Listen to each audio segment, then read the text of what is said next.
Discovering who you are today is the first step to being who you will be tomorrow. Join Deborah Powell and Barry O'Donnell on a step-by-step journey into finding your heart light, a podcast series of self-exploration and discovery. Are you ready to become the best version of you? Hi, everyone, and welcome to this week's episode in our Finding Your Heart Light podcast series. You all know who I am by now, I trust, and if you're just joining us, I'm Barry, and I'm coming to you from Canada. Now, today's episode is going to be all about stop comparing yourself to others. Now, just to make sure we don't start off comparing ourselves already, I'm going to let my partner introduce herself and come on an equal status here. Thanks so much, Barry. Hi, everyone. I'm Deb from Australia, and looking forward to today's episode. I think it's comparing ourselves to others is certainly something that we all do, and it's something that we can't help. And in actual fact, it is something that I believe can benefit us if we use it in the right way. You know, as humans, we're just social creatures, and comparison is a common thing. It's throughout our history. It's something that has always happened, whether when we're very young through to right now. So it's not all bad. In fact, comparison, I find, can be really quite good. So I thought we might just start a little bit there of how comparing ourselves can be used as a really strong motivator and something quite powerful to actually benefit us. Whether we're just comparing our current situation, where we came from, our current self with our former self, we compare ourselves to others, people within our age groups, the knowledge that we have, it really gives us a baseline of where we are in our life and where we want to be. And so therefore, in a sense, it can enable growth. And I think this is where we need to look at comparison not being a bad thing in a way, even though it does affect us. So how we can use this for good to help our self-improvement, to be able to understand the information that we're gathering from comparing ourselves with others. What actually does it mean? What do you think of that concept, Barry, where comparison can actually be a good thing for us rather than something to negatively hold us back? I think that's quite an interesting concept, Deb. And I love being caught off guard like that, not knowing that's where you're going to go with this. So, I mean, this is a good thing. It's good to have different ways of looking at it. Almost anything we do out there, you can look at it as there's functional ways of doing it and there's dysfunctional ways of doing it. It's resourceful or it's unresourceful. And it's like anything else. You can have things that are designed for good, but you can still be used for bad purposes or for evil if you really want to go that far up to that extreme here. So it's what the intention is. When I look at the intention from that perspective of stop comparing yourself to others, it's from the viewpoint of having the dysfunctional lens on at that. We look at other people and we say, well, they've got that and I don't. How come they're so much better off than I am? And we're on the same page or we're in school together. Social media. Definitely adds fuel to the fire is a good way to put that. Oh, look, absolutely. It's all the time people have had lately at home because of COVID. And even though we're getting back, there's so much time spent on social media. And all people put on social media is the good stuff. I'm on vacation. I'm out for dinner. I got this. I got that. Very few people post, wow, I'm struggling. I'm hurting. So we're bombarded with all sorts of information out there. So you can pick the stuff. If you pay attention to stuff that inspires you and motivates you, fantastic. If you pay attention to the stuff that makes you feel bad, well, you're not serving yourself in any way, shape, or form. Absolutely. So that's where you have that dysfunctional attitude to this. Comparison. We judge ourselves and we judge others. But you look at that and you look question somebody's lifestyle. I say, well, do you only know what they're showing you? You don't know what their story is. People are really good at putting on a front, putting on a face, you know, but we don't know what's going on behind closed doors. We don't know what price they're paying to have that lifestyle, what price they're paying to have all those things that you think they have and you don't. You know, there's a lot of things. If I look at it the way you brought up, Deb, that you can use this to motivate, that's when you want to model somebody else. So you're not really comparing, you're just looking at that person, say, yeah, but from a functional mind, okay, that person's excelling in this. They're making good money. They've got a lot of nice things. They've got status. What are they doing to have that? And now I'm not comparing that fact that I don't have it. I'm looking at that. Okay, what are they doing that I'm not? What can I learn from that? So I don't know if that's where you're going with this, but that's where I would take that. It's what can I learn from that person? Look, Instead absolutely. of beating myself up for what I don't have when I look at them. Look, very much so.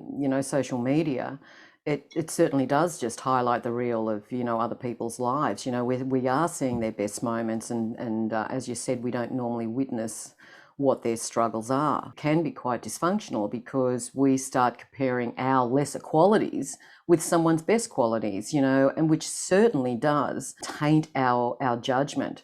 Comparison has a good and a bad.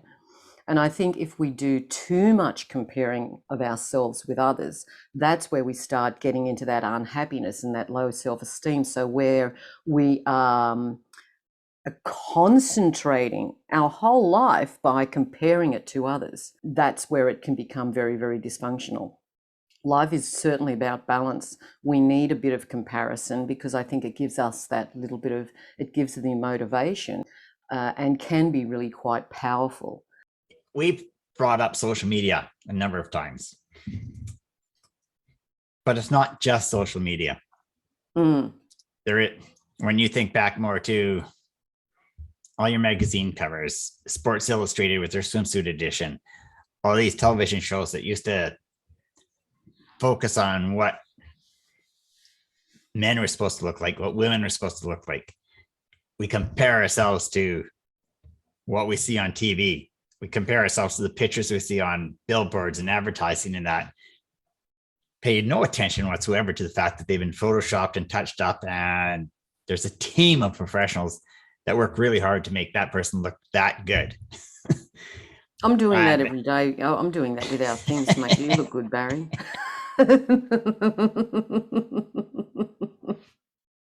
Good to know.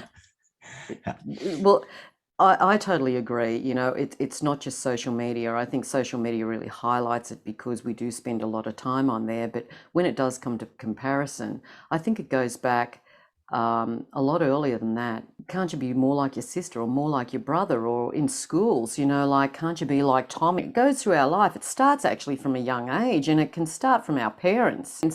Perhaps they're trying to motivate us to be better. In other words, be more like this person, but we are ourselves. And so I think comparison starts at really, really quite a young age and can be damaging in a sense if used the wrong way, because we grow up with this thought in our head: if I was more like them, I'd be better. If I was more like that person, I'd be able to achieve. And so therefore we start sending out these signals and these eyes and start watching those people that are better than us, because if we're not where they are, that means that we're not good enough. And it doesn't mean that whatsoever. I think just to accept who we are and accept the qualities of who we are. And what I find most of the time is other people actually really don't care what we really look like. What they care is the value that they gain from us. In things that, being there as a support and being there to champion them on and to say, wow, that's really great, or wow, you look good today, and that comes back to who we are. And so to allow ourselves to shine through who we internally are, who we are at ground level, because people can't see into us. So it really doesn't matter what we look like on the outside. As much as we think, that is so vitally important, how people see us on the outside, what is vitally important is what we can give as our true self, who we are at our core. And I think that's where we need to work on rather than try to modify ourselves in any way, because it's not going to change who we truly are. If we allow people to see who we truly are, then they're going to see us in all our glory, in all our shine, in exactly who we are. And we're going to be accepted for who we are. And this is what it's all about, being accepted for who we are, and use comparison as a form of growth, as a form of bettering this who we are, because we want to learn more and we want to, we can make our own changes for who we believe we are, but not to do it for what we think others need us to be. We need to be who we are. To anyone who's listening to this podcast, there's more than one ways to get to the same place. You could take a different route and end up the same spot. Right? When you started by saying use comparison to motivate yourself, and we're talking about stop comparing yourself to others, we still bring it back to the fact that the only thing you have control over is yourself. How you get there is not as important. There's no what magic spell here. There's no direct path. How you get to the point where you realize you have all the control, and who cares what other people think of you? It's as long as you're happy with yourself and you reconnect with yourself at some point in time. Maybe you don't remember, but at some point in time, you were fully connected to yourself. You were living your authentic life. As we get older, our environment, our cultures, whatever we're exposed to, our experiences, take that away from us. I mean, that's what this series is all about, is just reconnecting you with your authentic self. You remembered when you were a teenager and what it was like. I remember going through school, and up until grade 8, at the start of every single school year, the first thing all my teachers said to me when I said my name was, "You better not be like your brother." Well, there we go, people. We're comparing to somebody else. We have teachers comparing children to other kids. No, that's how I started every school year. You better not be like your brother. Well, my brother was 4 years older than me, so he left a lasting impression. Now, I had to just be me. And whether you like what you see or you don't like what you see, I mean, that's your issue. It's not mine. It took me a long, long time to learn that, and understand it, and accept it, and practice it, and apply it to my life, and have that total mindset now. Like, if like me or don't, your choice. Love me or not, your choice. Like what I have to say or not, fantastic. Now I know you have your own opinion. You're thinking of yourself. Wonderful. I love it. We can agree to disagree. We can have different viewpoints. Doesn't mean you're right and I'm wrong. It means we look at life differently. Yeah. And I'm open to learning. So my comparing myself to other people, I stopped doing that. It just did not serve me, because it just kept me focused on what I didn't like about myself. Yeah. Kept me focused on what my shortcomings were. So I stopped comparing myself to other people and said, hey, I'm me. And I started letting myself shine. I started just being true to myself. And now I'm at peace with myself. I'm very comfortable with who I am. You don't have to like me, agree with me. It's entirely your choice. You live your life. Live your authentic life. That's what we're trying to do. Just get you back to be your authentic self. Find your heart light. Because when you find that heart light and you fall back in love with yourself, you are going to shine. And you have total control over that, which just makes you shine even brighter. Absolutely. That was well said, Barry, and that is so true. And that is where I think it's just, as you said, it's so important to where we look at stop comparing ourselves to others. Take what you need and use it to your advantage. Be your authentic self, be who you are, and allow that to come through. There's no one you need to compare with. You know, it's only you to see where you were last month, where you were a year ago, where you are now, and start trusting who you actually are, and knowing that if you can allow your own self to truly shine like that, you're going to be exactly who you want to be. You'll achieve the anything in life that you want to achieve. It'll be there, but you have to start. It has to start with you, by allowing you to come out, because only you're the only one that can do this for yourself. To not worry about what others think. Just be truly who you are, the authentic, beautiful, beautiful self that you are. If you want a little bit of inspiration for doing that, not just motivation, but inspiration for this, is it takes a lot less energy to be yourself than to try and keep up a front pretending to be somebody else. When you stop pretending to be somebody else, you don't have to worry about the energy it took to maintain that facade. Wow, life just gets a little bit easier. Easier, lighter. Wow, it feels so lighter when we start being who we are without the burdens of trying to struggle with someone else. Rip that off and just be authentically who you are.